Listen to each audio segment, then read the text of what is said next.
Bring the thunder in this episode of Battle Guides as we feature Pendros, Devastation's resident druid.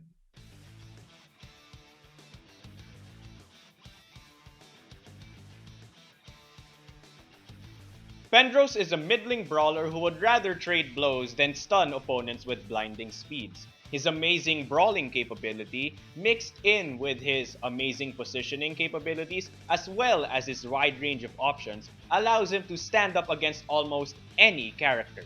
However, his biggest assets are also his greatest liabilities.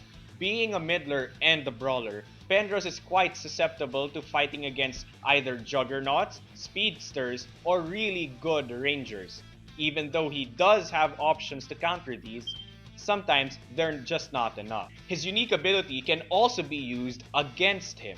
As such, other characters who have better positioning capabilities, such as Tatsumi and Juto, can easily rob him of his strength. Pendros' unique ability is Ecomancy. During the start of the anti-phase, Pendros follows 3 steps. Number 1. All face-up environment markers are discarded and characters on their spaces receive their effects. Number 2. All face-down environment markers are then turned face-up. And number 3. Pendros may then place an unused environment marker into an unoccupied space face down.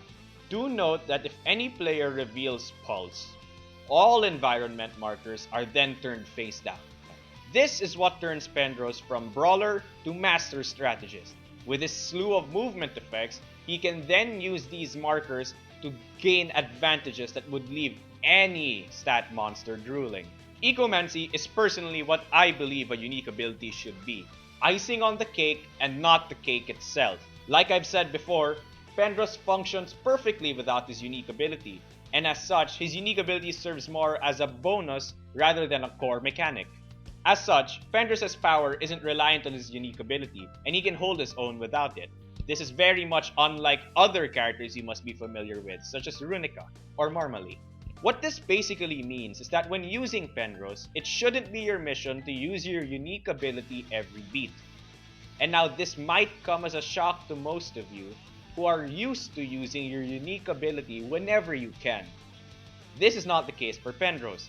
If it's there and convenient, then fine, use it. However, if going onto an environment marker can force you to play suboptimally or give you unnecessary risks or positioning disadvantage, I suggest that you just ignore it.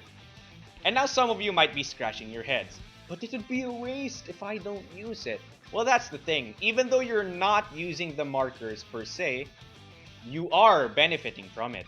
Like I mentioned before, opponents can make use of your markers as well.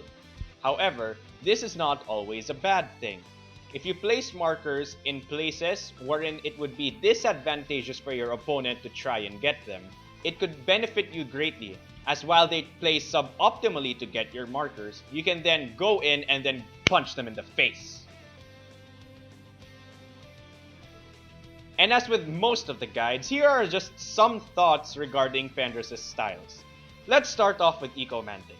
This card allows Pendros to control his opponent's positioning, hopefully pushing him into an incoming thunderstorm. Statistically, this card gives Pendros power +1 with no cost at all, and its after activating effect allows Pendros to follow opponents into corner traps, healing him if he passes over markers. Personally, this card goes well with Drive to maximize your positioning potential. Arboreal is an amazing move. Priority +1 and a start of beat effect that lets Pendros advance up to 3 spaces means that almost nothing can evade this attack outside of slow movement effects like Burst. Slap this on Strike or Grasp for the optimal results. However, be warned, with great power comes great responsibility. When you play Arboreal, make sure you don't get hit by your opponent, as he will deal more damage when he does.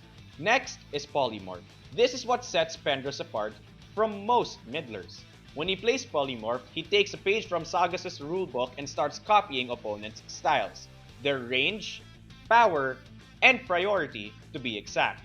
However, he'll only copy those stats if they're higher than what Pendros already has on Polymorph. meaning that his style becomes a statistically superior version of his opponent's. However, he can't copy the style's effect. With a free start of beat move, this card makes it almost impossible to trade against Pendros, and in fact, quite deadly if you plan to do so. And since this card basically becomes a superior copy of your opponent's style, I suggest mimicking your opponent's base to win the exchange cleanly. Tectonic serves a very good purpose in Pendros' game plan. One major weakness most brawler characters have is that they can't retreat from a losing fight. Tectonic gives Pendros exactly what he needs, a safe way to retreat from a losing exchange. Outside of brawling usage, Tectonic can also be used to dodge ranged attacks. Then its before activating effect can be used to close the gap, then rough opponents up. I suggest that you pair Tectonic with Burst to retreat behind face-up markers, Strike to deal damage, and Shot to mess with those pesky rangers at full board range. Wandering is Pendros' only style that gives him range, typical of most brawlers. However, not typical to most brawlers, this card's stats mimic that of a Juggernaut's. Stun Guard with low priority and high power. All of these things make this card amazing to pair with Shot. This is furthered by its on-hit effect, which allows Pendros to pull people into his preferred melee range. This makes this card amazing against ranged characters. This also allows Pendros to place a second environment marker this beat. This means that Pendros can use this to set up amazing combinations if he plays it right. Haymaker is basically Strike but for men. Where most brawlers would have a fast, soft-hitting attack, Pendros rounds his kit with a slow, hard-hitting attack that would leave Strike green with envy. If Power 4, Stun Guard 4 na before activating Advance aren't good enough for you, this card also has an on-hit effect which allows Pendros to control his opponent's positioning even further. What makes Haymaker so amazing is that it works with most of his styles, the only exception being Arboreal. Pairing it with Polymorph allows you to deal tons of damage, while Wandering and Ecomantic benefit a lot from its Stun Guard, and its before activating Advance melds well with Tectonics.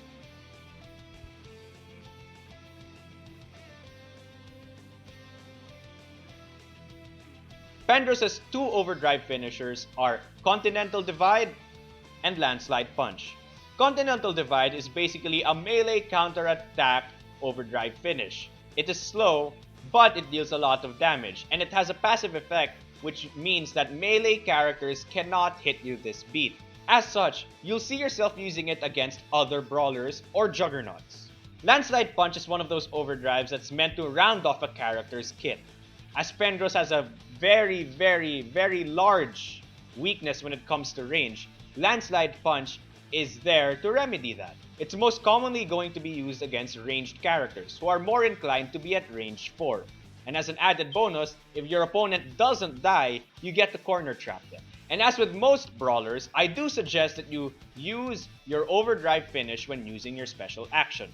However, if you accidentally land on your Thunderstorm marker, consider using Pulse if Thunderstorm might kill you this beat. And this is the part that most of you probably watched this video for, advanced strategies. And now I can't cop out by using anti-bluffs because, well, Pendros can't anti. But if you look at his effects, specifically at Polymorph, you'll notice that he has a start of beat movement.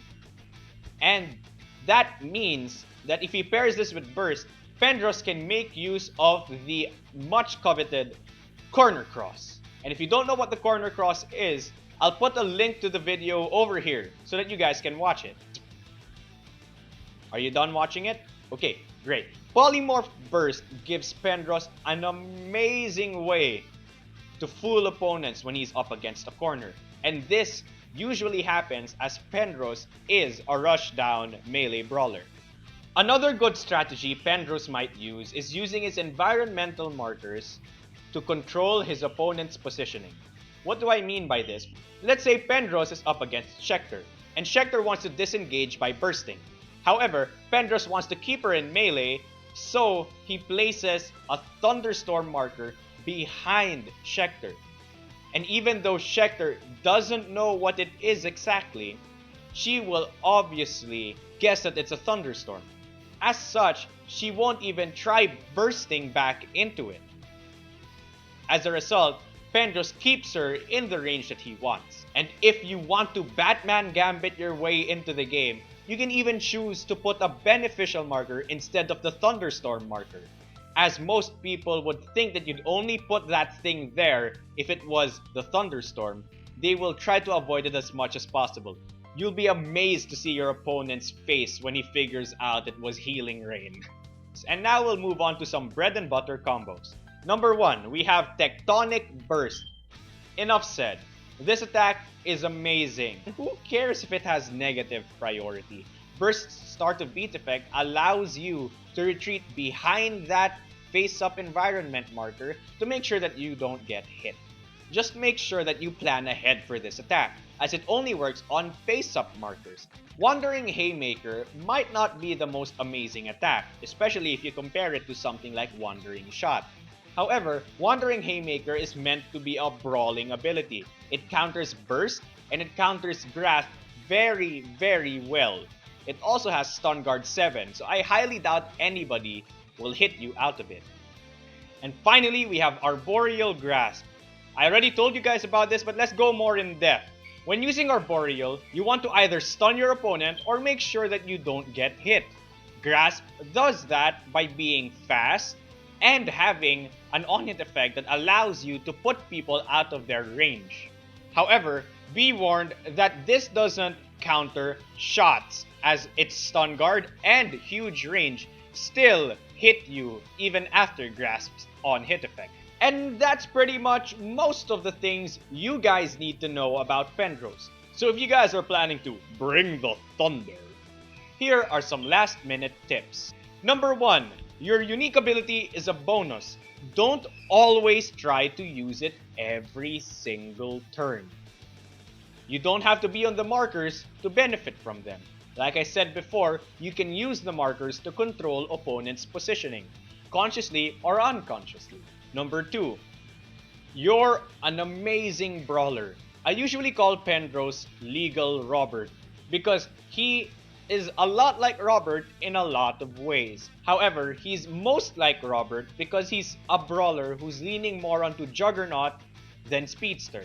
This means that unlike most brawlers, Pendros actually has a lot of stun guard for his archetype. Use that knowledge well and close the gap on your opponents and hit them hard where it counts. And number 3, abuse Tectonic and Polymorph. These two cards are amazing when it comes to pressuring your opponents with your options. Polymorph always makes opponents cautious, especially when they plan to use their amazing style. Note, Clockwork. While Tectonic makes people very cautious of the board placement as well as the positioning of your environment markers. Use these two styles well, and I assure you that you will do excellent with Pendros. And that has been Battle Guides, Episode 3, featuring Pendros. I'd like to say his last name, but I don't know how to pronounce it. Tune in for more videos, and remember, don't forget your special action.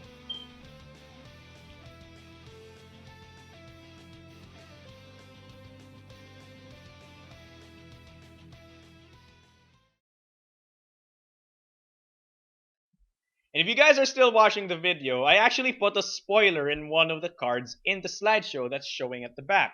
And if you guys can find it, good job.